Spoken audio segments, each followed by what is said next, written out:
chamado aí para o Japão, é necessário já. E é legal essa. Tem um livro que eu gosto muito, do Alan Hirsch, que é Os Caminhos Esquecidos, chama. Não conheço. E ele fala sobre uma igreja missional, uma igreja Uau. apostólica e tal, que se envolve com missões, né?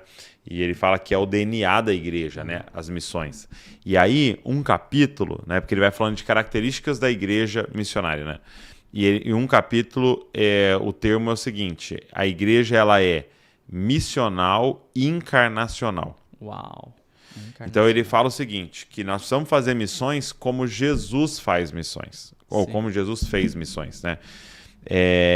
E aí ele propõe essa reflexão, como é que Jesus faz missões? Como é que Deus fez missões? Né? E Jesus poderia muito bem, com 30 anos de idade, aparecer. Ele poderia Exatamente. vir do céu, numa nuvem, brilhando, corpo glorificado, aparecer no meio de Convencer todo Jerusalém mundo, né? e Acabou. falar assim, ó, vim salvar vocês. Só você imagina um ser descendo do céu, brilhando nas nuvens, falando, vim salvar vocês, todo mundo ia ficar maluco e Sim. ia acreditar, né? Mas como é que ele faz missões? Encarnando. É.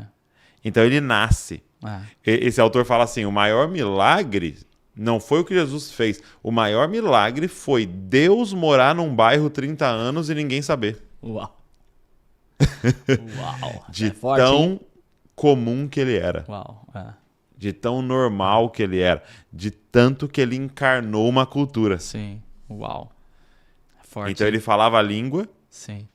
ele sabia os costumes, Comia a comida ele deles, comia né? a comida, ele vestia igual, ele encarnou a cultura para salvar a cultura de dentro. Uau.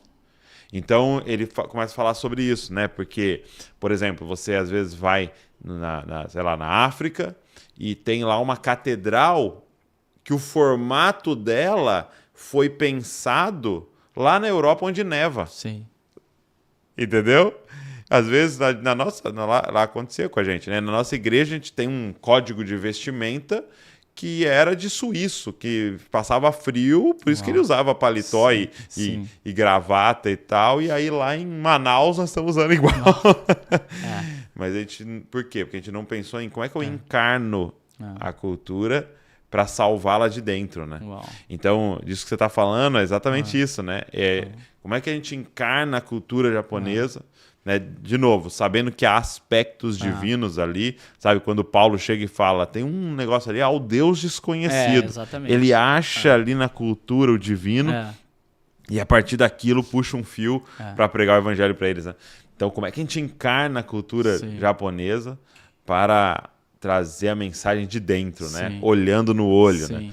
Porque é muito comum a gente, com a nossa arrogância, querer vir nas nuvens, né? Falando, ó, vim salvar vocês, né? Somos superiores. Sim, né? exatamente. E é verdade que não, né? É que Deus ama essa cultura, né? E um dia ficar pensando que um dia toda a língua confessará. Sim. Ou seja, vai ter alguém em japonês lá confessando, né? Nesse grande coral vai ter alguém lá em japonês cantando para o Senhor, né? Isso é muito bonito. Sim. E eu tô... Cara, que demais, que demais. E hoje, assim...